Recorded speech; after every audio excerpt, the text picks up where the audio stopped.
Hi, I'm Chris Lee, and this is Virtually Speaking. Joining us today is Scott McKain, the author of 4 #1 business bestsellers on Amazon, who's known as a customer experience and distinction expert who teaches companies and people how to stand out from the competition. He's played the villain in a Werner Herzog film that Roger Ebert called one of the top 50 movies in cinema history. He's been booked to speak by Arnold Schwarzenegger for an event on the White House lawn in front of the President of the United States. He's been a successful entrepreneur and been the member of multiple boards of directors. The tapestry of Scott McKain's experiences have blended to create the inimitable content that makes him one of the world's most in-demand business experts and speakers. Today, he's a corporate educator in residence at High Point University, a member of the Professional Speakers Hall of Fame, a member of the Sales and Marketing Hall of Fame, along with Ziglar, Seth Godin, and Dale Carnegie. And his latest book, Iconic, was named by Forbes as one of the top 10 business books of the year, and by American Express as one of the top 6 books to help you innovate through the pandemic. So please join me now with the incredible Scott McKain. Well, hello, Scott McKain. Thank you for joining me today on Virtually Speaking. How are you doing, sir? Man, Chris, I'm good, but I'm getting better because it's great to be with you. I have loved the interviews that you have done with, some of the, David John and Marshall Goldsmith and our mutual great friend, Kenny Aronoff. I mean, you've had some literal rock stars in many different fields on this. And so, man, it is a privilege to be here. I appreciate you having me so much. Well, thank you so much. It's actually a really big get for me to have you. You're one of the giants in this industry. You've been at the top of everything you've done in this industry, and just one of the best speakers somebody can hire or book, because automatic, guaranteed rave reviews every time, of course. And I really, really love knowing people like you, because you are iconic. And I see what you did there, and I like it. It's true. It is true, man. I will tell you, your latest book is called Iconic. But when I saw that, I said, that's Scott McKain. And when Scott walks down the hallway of an NSA conference or any conference at all, and he's walking into a room or down the hallway, he owns it. He's just, there's something about you that is absolutely contagious and in a good way. And, it's just, it lifts the room up. And obviously from a very young age, you've done a lot of incredible things. And I really want to get into a little bit of that journey, because I don't know if a lot of people focus on that or know about that. But of course, I also want to talk about today and the world we live in. But the main word, and I like to do this with speakers, I like to figure out what the main word is. If there's just one word, that's even better. If there's a few words, that's great. But one of the main words, if not the main word with you, is distinction. Yeah. And you've had another book with that title in it. This book's subtitle has it in it, Iconic. Tell me a little bit about your definition today, because it's changed, I'm sure, over all these years. Certainly. It's probably even more important to you now than it's ever been. But tell me a little bit about what that word means to you, distinction. Well, I hear a lot of folks talking about differentiation, Chris, and it occurred to me I could slap every customer in the face and be different, right? But it doesn't mean they'd ever come back or buy anything else from me. So I thought there has to be a higher level. There has to be something that is not only setting you apart in the marketplace, but is so strong that it attracts customers to do business with you. It attracts the kind of employees that you want to hire to be interested in you. And to me, that was a higher level than differentiation. And that's where I came across the word distinction. And that's really been my guiding principle for the last 15 years is what can you do to create distinction? What can you do to be so compelling and attractive that you in some ways make the competition irrelevant, that you attract to such a degree that it's easy to get repeat business. It's easy to get referral business. All of those things can come into place. And that's what I've spent the last 15 years of my life researching and refining. And to your point, you're exactly right. I mean, the definition continues to be tweaked and to expand because the world is changing and marketplaces are changing. So, I think the principles of distinction are the same, but the arenas in which we apply them are certainly varying because of not just a global pandemic, but all of the other economic and social and political aspects that are happening in the world today. So in the book Iconic, the subtitle is How Organizations and Leaders Attain, Sustain, and Regain the Ultimate Level of Distinction. So tell us a little bit about why this book differentiates itself from the others. That's a great question. So one of my clients is Fairmont Hotels. And one of their properties brought me in several times to work and speak and consult and coach. And I'm having breakfast with the CEO of Fairmont Hotels, Princess. That's this property in Scottsdale, Arizona. Yes. And he's showing me, I use this in my speeches now, Chris. He shows me the map on one of the services, and all the dots on the map are other resorts. And he said, we want to be distinctive, right? To stand out. And here we followed your process of standing out. And we are now the number one rated, property here. So what's next?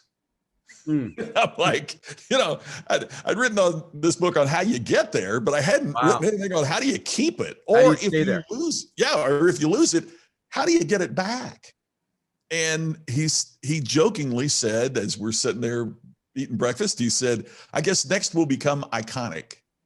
And the light bulb went on over my head. And I said, that's great. That's it. So I started researching. To me, distinction meant that you attain that within your field, within your industry. And it's not just on a global basis. In our local communities, there's probably, Starbucks is iconic. It's everywhere, right? But there's probably a local coffee shop that's pretty distinctive. They stand out from other coffee shops. But how do you get to that top level? Right. So I started looking even in communities. I lived for many years in Indianapolis. In one 6-block area, there are 18 steakhouses. Right. One of those steakhouses has higher revenue than Tavern on the Green in New York City. Wow. It has higher revenue than many of those other steakhouses combined. So what makes St. Elmo's the place? The Rolling Stones played 2 nights in Indianapolis on the Steel Wheels tour. And it came out in Keith Richards' autobiography that the reason they did that, everybody wondered, LA got 2 nights, Chicago got 2 nights. And how's Indianapolis get 2 nights? They wanted to eat twice at St. Elmo's. So how does that happen? That's part of what I researched. And that was the book Iconic, is that, and the thing of it is, there's some principles in there that are really different than what we might think. I'll give you one real quick. I heard forever, I might have even said it a time or two from the stage, under promise, over deliver. And we've always assumed that's a mantra, right? I'm going to under promise, but I'm going to over deliver. Here's the problem. Research, particularly at the University of San Diego, has revealed that for those of us that have clients we go back to repeatedly, our clients begin to perceive us as manipulative. It's a negative aspect. And the reason for that is if I'm always under promising and over delivering, then from the client customer perspective, they begin to see me as trying to make myself a hero, right? It's self-centered, not customer centric. What customers want us to do is to do what we said we would do when we said we would do it, to deliver on our promises. I'll give you an example. Uber is overused as an example. Sure. But when you look at what they've also done is how do they accelerate the promise as they advance the performance? That's why they developed Uber Eats.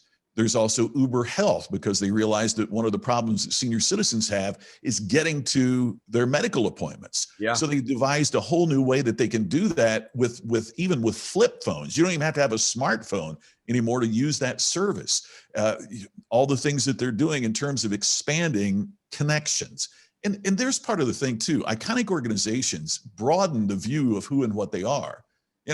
Uber doesn't look at itself as a car ride service. It's a connection service. How do we get the food? Yeah, if I'm a car ride service, it's taking you and me to the airport. Right. If I'm a connection service, it's how do we get medicine from the pharmacy to the patient that needs it? How do we get the patient to the doctor? How do we get the food from the restaurant to, Yeah. so we have to change how we think about ourselves. Yeah. How do we solve the problem of connection? How do we become the Exactly. ultimate connectors Exactly. in every way in this city, in this town, in this community? That's Exactly. awesome. So one of your, top stories that is an example of iconic, that's an example of somebody getting to the top, being iconic, and staying there, and just really an easy way for us to see how they did it and to learn from that. What's one of those?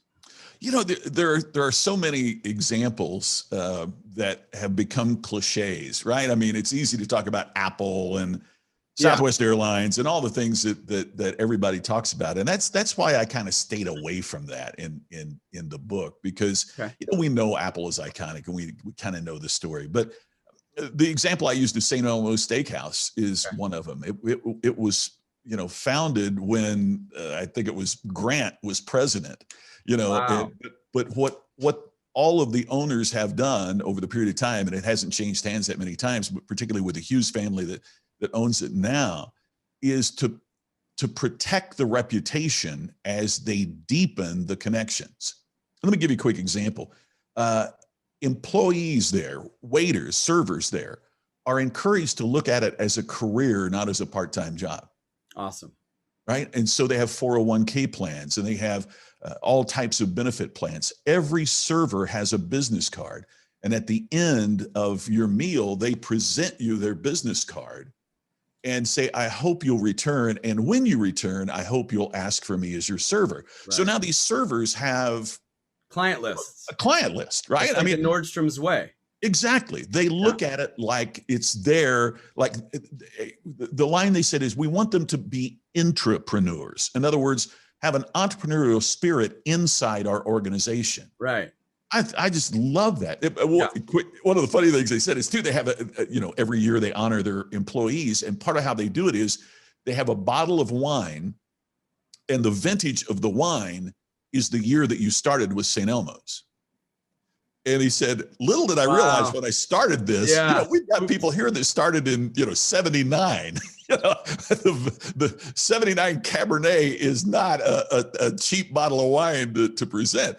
But again, it's part of what they do to deliver the ultimate customer experience. And that's what it's all about. And you're not an owner, and you're not paid to talk about them on the show or anywhere else. So it also gets people to like study them and fall in love with what they're doing. That's what they did with you. I mean, you're literally an example of them winning you over and you wanting to find out how they did it and falling in love with being there because of their story. There's a place in LA called Apple Pan. Have you heard of that?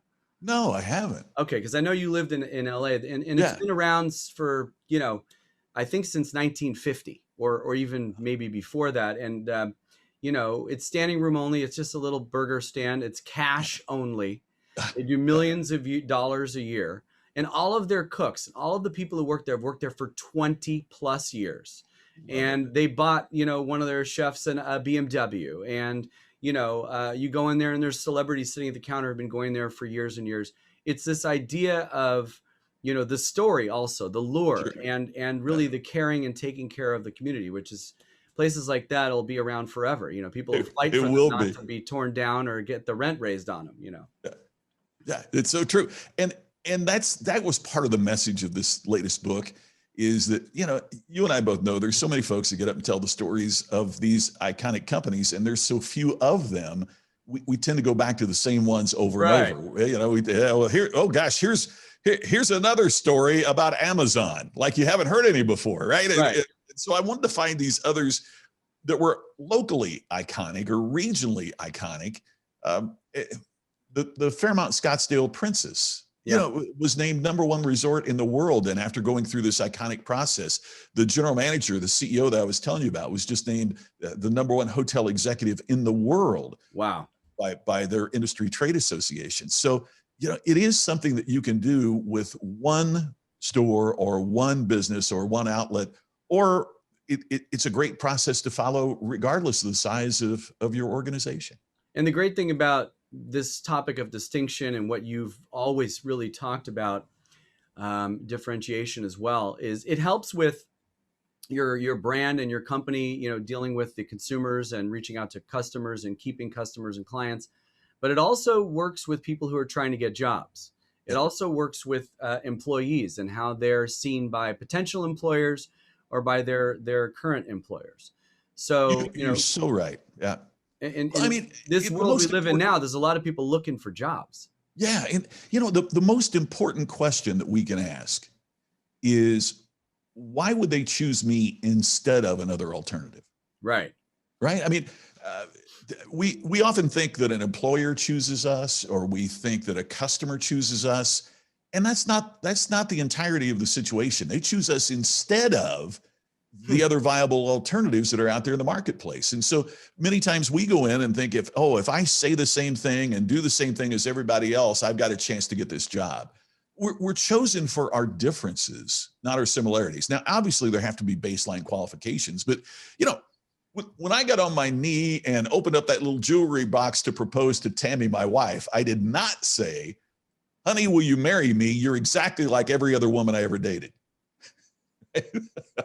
I mean, I talked about you're special. You're the only one. You're it. And that's part of the problem in business. We seem to think that being like our competition, or if we're going for a job, being like the other applicants, is the way that is most secure. Instead, it's the way that we blend in with everybody else and become indistinguishable. There's got to be something unique about what you do, or else why would people choose you instead of the competition?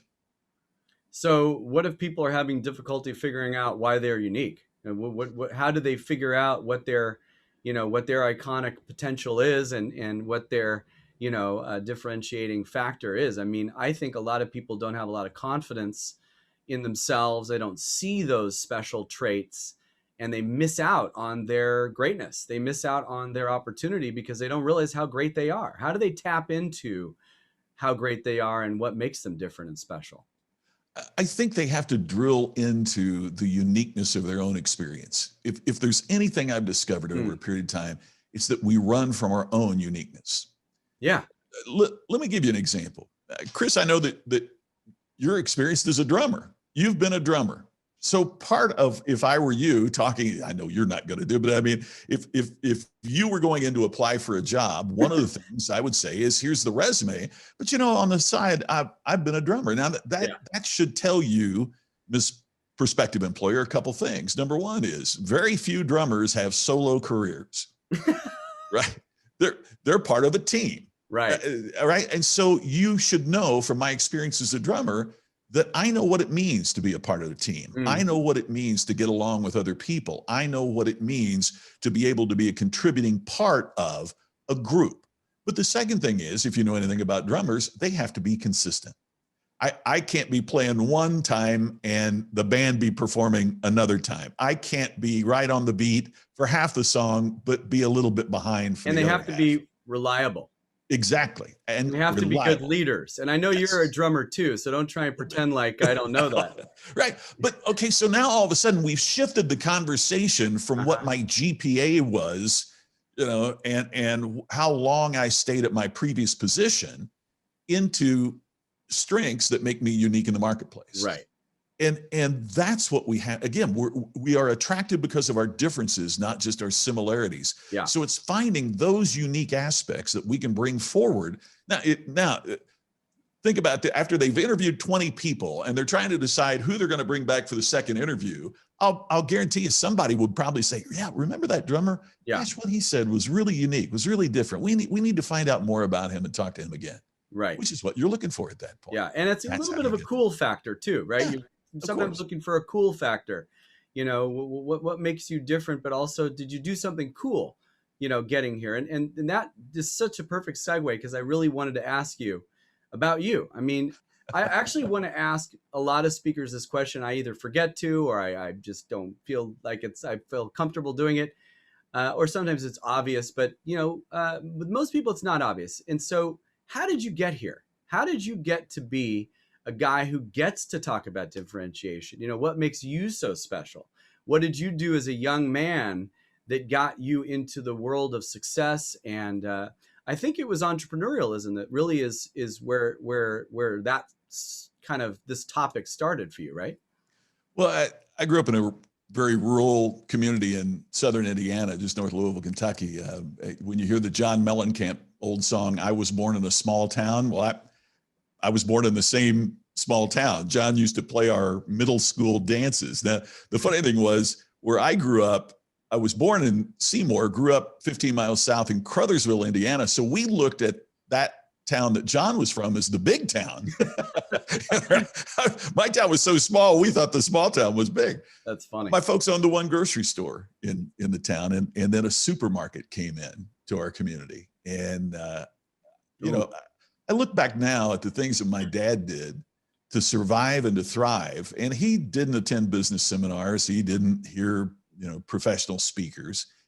But I still have a great deal of amazement for the way that he made that store successful in spite of incredible competition. It was the learning laboratory for everything I talk about to this day. I got involved in a student organization, got elected state president in Indiana, a national officer. So you lay out of college a couple of years and do nothing but travel and speak. I gave 1,000 speeches before all types of groups. By the time I was 22 years old, I had met with the president in the Oval Office. I had had a private meeting with the chairman of General Motors in the boardroom in Detroit. I'd spoken in front of groups as large as 25,000 people. It was just the greatest experience and training for this that you can imagine. So then what happened is I would go out and I would, people had heard me speak as an officer of this organization. So parents would say, "Hey, why don't you come back and speak to the tellers at our bank? Or why don't you come back and speak to, the school board or whatever." Yeah. So that's how I paid my way through college. And what would happen is somebody would come up and say, "Hey, I got a good idea. You might want to use this in your speeches." So I'd write it down. It might be the person that owned the local jewelry store or hardware store or something. So the next speech, I would say, "Last night in Dubuque, this guy said this." Well, one of two things would happen. Either people would write it down or somebody would come up with a better idea. Now you do that for 10 years. Yeah. And just the it wasn't theory, it was practical experience. And so I started my own business, got involved in some other businesses, but just people just kept asking me to speak, and that led into writing books. But then the other real twist is, after I'd been doing this a while, my first wife, Sherry, developed ovarian cancer. And we struggled with that for a while. I kind of had to leave the speaking behind to be a caregiver. And after she passed, I was left with 7 figures of medical bills and an empty calendar. And I had to figure this out, right? Speaking is a very competitive business, as you know better than anybody, Chris. And so I started looking for what could I do to make my speaking business stand out. Back then, we're talking several years ago, but back then if somebody said, "What do you speak about?" I would say, "About an hour." It's like, what do you want? You want time management? Sure, I'll figure that out. By the time the speech is over, I'll have, I was a mile wide and an inch deep. And so I started studying what could I do to stand out in my profession. And you got to remember this 10 years ago. I couldn't find anything. There was things like Differentiate or Die. There were other books, but there really wasn't a real deep study on what did it take? Was there a process that you could follow that would help you stand out from competitors? And the blinding flash, the obvious for me was, if I can't find it, maybe there's other businesses out there. So I really made it a study. And I was so fortunate. I published the first book on it in 30 major newspapers: Miami Herald, New Orleans Times, Picayune, Sacramento Bee, all put it on their 10 best list of the year. What was the name of the book? It was called Collapse of Distinction. And then that was written during the economic collapse, right? Well, then the economy rebounds and the publisher says, maybe we need to tweak this a little bit. So I updated it, called it Create Distinction. And then that book did very well. And then the next book was Iconic. That's my latest book. And I was real fortunate that Forbes had it on their 10 best list. That's right. That it was released. So it's really it's really something that when you try to help other people, Right. and when you're struggling, and what you learn through your struggles can be of such benefit to other people that are going through the same challenges and struggles themselves. Yeah. And that's great that you did that. And I'm so happy you did. And it's so interesting to me because, I get to hear these stories a lot. Yeah. And now even with the show, I get to hear even more of them. By the way, American Express also said that it was one of the 6 books to help you innovate through the pandemic. So don't forget that, because that's a pretty cool, that was very cool nice endorsement Yeah. On Iconic. But, the 2 things that are interesting about you that I tell people all the time and that I hear a lot with really successful speakers and, people in business is 2 different things. One is the world around you tells you you should be a speaker. That's like people wake up in the morning, they're like, oh, I know these people make this money doing this speaking thing, and I could do that too. Well, probably not. You don't just wake up and decide you're going to be a speaker. I think the world around you tells you organically because of something you've done as a success. You've overcome something, or you've created something amazing. And then the world around you, your friends, your family, so, God, you're so personable, and you've got such a great personality, and you've got so much charisma. Can you come tell your story down at the church or at the school, and then, at my business, to my people that I manage, whoever it is. And I think that obviously you were the president of an organization, so that was your job also. So that was pretty, fortunate for you to get that, that title, and then you had to speak, and you had to learn how to speak on behalf of that organization. But still, after that, people were asking you to speak. You naturally had that going on organically. The other interesting thing about you is, it's so many speakers and business leaders and innovators and entrepreneurs do, is they solve a problem for themselves. Mm-hmm. And they have a big problem and they don't know how to solve it. And there's not a lot of help out there. So they got to solve it themselves. And then they want to share that with the world. And so that's what you did with, with this, how do I get back in the speaking industry? How do I distinguish, how do I become distinct? How do I, differentiate? And so now you've been sharing that ever since. So those are 2 exact ways to do it the right way. And people say, well, how do I write a bestseller? And how do I become a speaker? That's how you do it. It's the part that when people say, oh, I want to be a speaker, how did you get here? I say, well, and because the student organization I was with, that was volunteer. I say I gave 1,000 free speeches right before I got paid. and I say to them, if you'll go out and do half of that, I'll bet you'll do fine. And I have yet to have a single one. Nobody wants to do that. It's the old Malcolm Gladwell 10,000 hours thing. Yeah. But there's a lot to that. How many calls do you make that, and in the early part of your career that I know, Chris? How many calls did you make that people didn't buy from you, or they hung up on you, or they didn't? We all have to pay our dues. Yeah. And the thing I think that a speaker can do for the audience, just like you do for your clients, is to shorten the curve. It does. That's one of the things that bugs me about what's going on out there right now, is that there are people that are marketing like there is this silver bullet, or there's this one thing that you need to know, or there is this secret.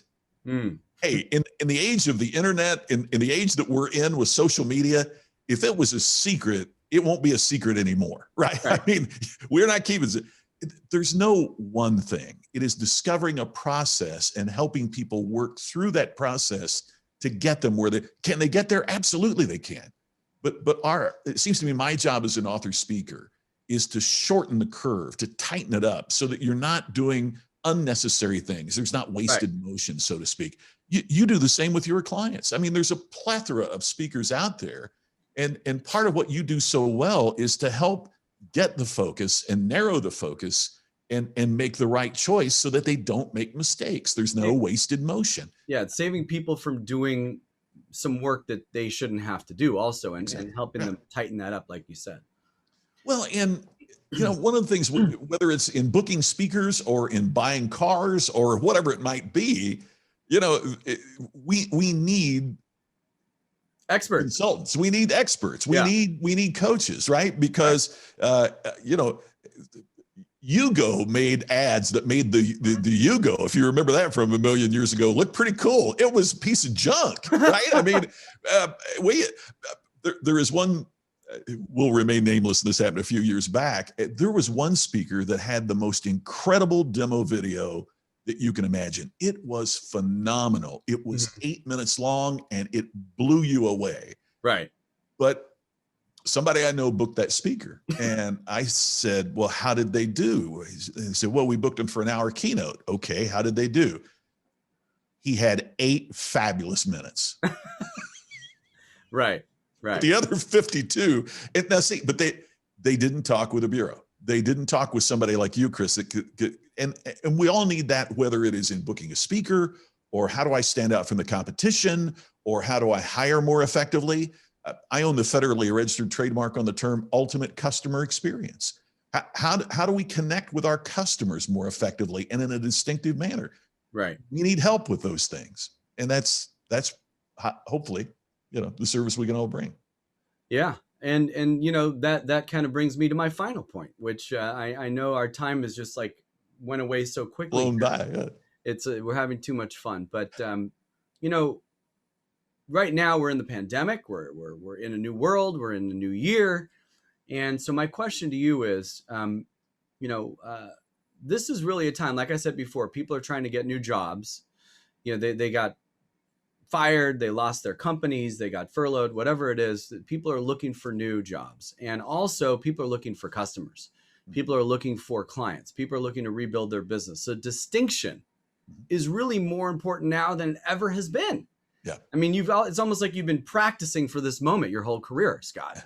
Yeah, you've been right. teaching and preaching this thing, and now it's the most important thing somebody can do as a potential employee to get a job, but also as a company to make it through this and to distinguish themselves and to really differentiate themselves in a way that makes it so they can get through this. So what are your rules? And I know there's no secret, but what are I would guess that you're pretty excited about this time as well, because there's a lot of potential. There's a lot of optimism where people can really begin again and really find more success than they had before, probably by reinventing and looking at things differently. So how do you look at all of this?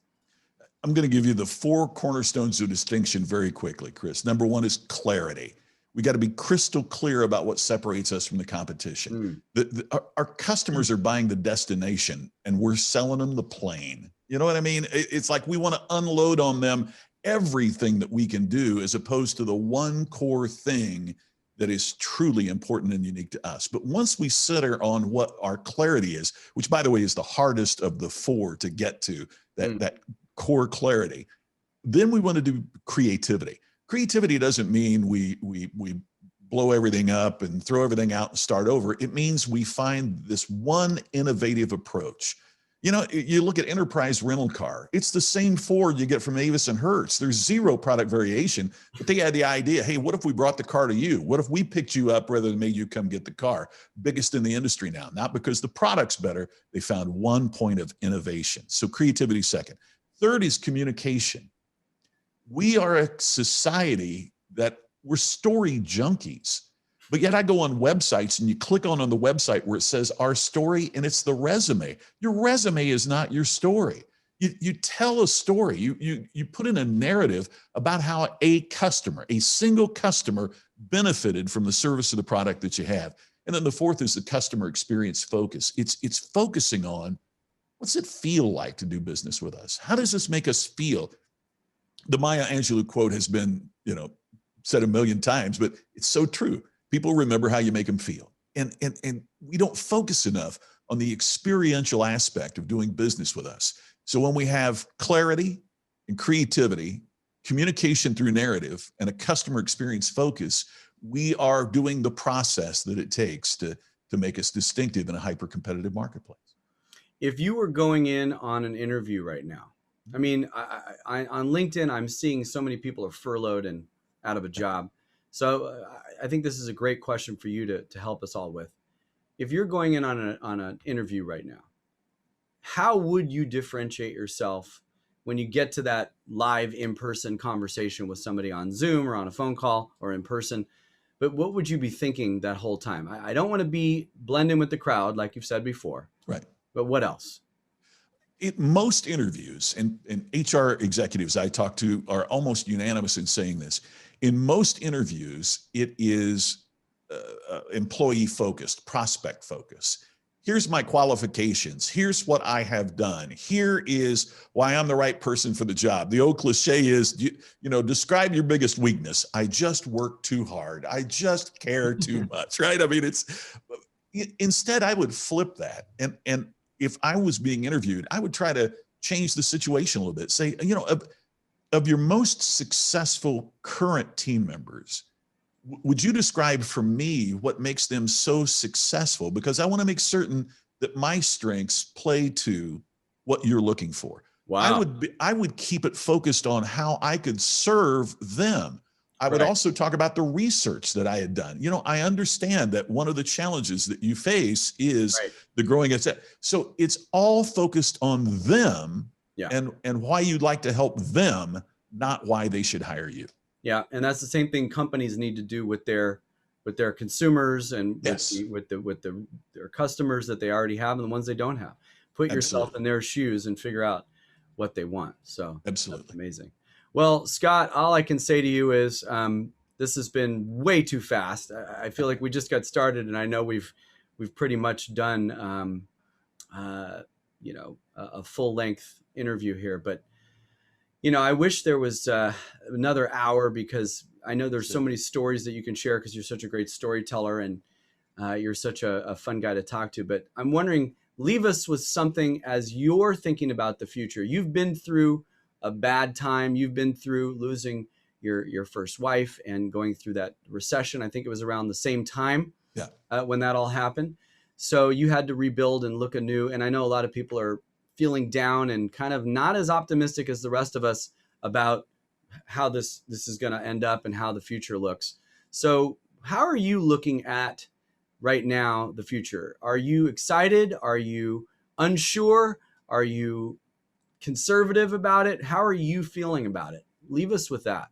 I'm excited about the future, but I think that is a matter of personal and professional choice.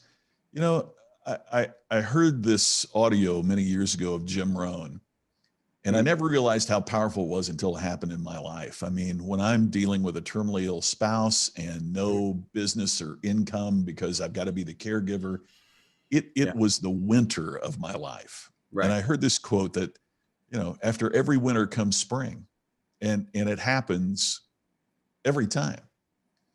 I didn't realize in the darkest winter of my life and my career that a spring awaited. But part of what happens though is when spring arrives, you can't keep thinking like winter. And now that we're in a winter with the pandemic and with the challenges that we face, I really think it's time that we need to start right now, if we haven't already, start right now planning for the spring. How are we going to be prepared when the spring arrives? Now, some years we have a spring that arrives late, some it comes really quickly. We don't know when it's going to get here, but we do know that it is coming. So I would encourage, as corny as it sounds, some spring thinking. What are you going to plant? What are you going to do to grow? What are you going to do to develop in a way that takes you beyond what you ever imagined? Because if we think about that now, then we will be prepared for the opportunity that's just around the corner. Yeah, it's a little bit of reflection, and it's a little bit of education, and preparing yourself in what ways you think you need to be ready for what's coming, and where you see yourself or your industry. So exactly right. Amazing. Oh, that's great, Scott. So that's a wonderful place to leave it. Thank you so much for your time. My privilege, man. Great. Thank you. It's been such fun, and I look forward to seeing you again real soon and hearing more great reviews from everybody I book you with. I appreciate you so much. Thank you, Chris.